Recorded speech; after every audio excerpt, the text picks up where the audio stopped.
All right, ladies and gentlemen, here's on top of the video I just uploaded yesterday about scammers and trick questions to ask and things to look for and stuff like that.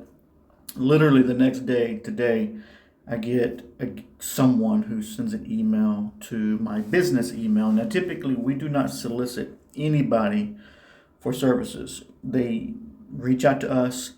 That email is only available through the chat box on the website. Basically, you send us a message to the website, it forwards it to our email, and then correspondence can happen back and forth via email. So, what raised a red flag on this was hello there. A red flag. A lot of time with scammers, they'll start out with hello there. And the second red flag to this was I had never spoken to this person before. I do not recognize that email. I have a thing with just instantly remembering certain numbers, certain events, stuff like that. It just triggers something in my mind. So I knew I had never spoken to this email before, and they were reaching out to me first via email, which was a red flag. Normally it would go through the website, via chat, and then to my email. So 2 red flags there for me. They want to know if we'll ship internationally. Yeah, we do.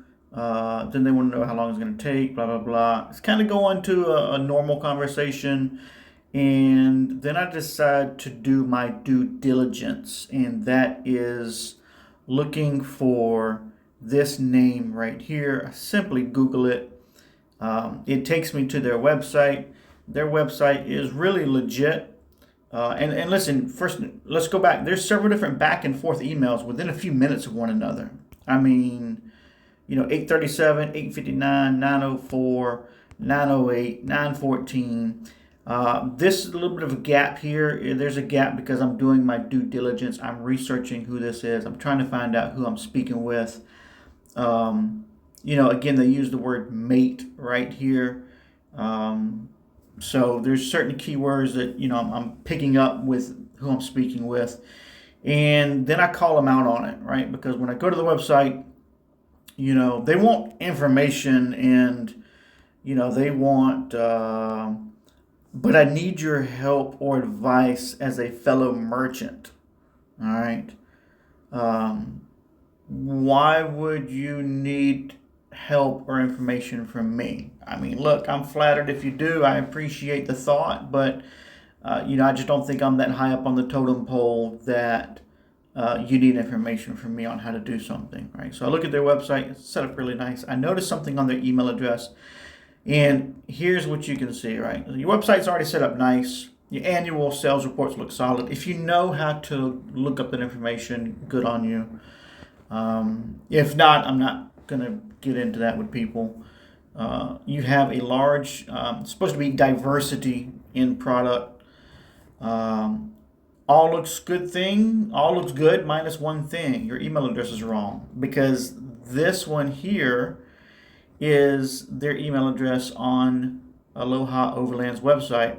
And as you can notice, it's alohaoverland1@gmail. See right there? So that's how I know. Now I know I'm talking to a scammer. So I say, do they know you're spoofing their email address?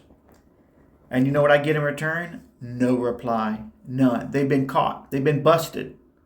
And they flake out and they move on to somebody else. So when you're dealing with stuff like this, there's a couple red flags here that I went over. But the email is the biggest, and you've got to pay attention to very simple things like that you can overlook, that scammers will do to make everything look legit as possible, and just do one letter off, one number off, things like that.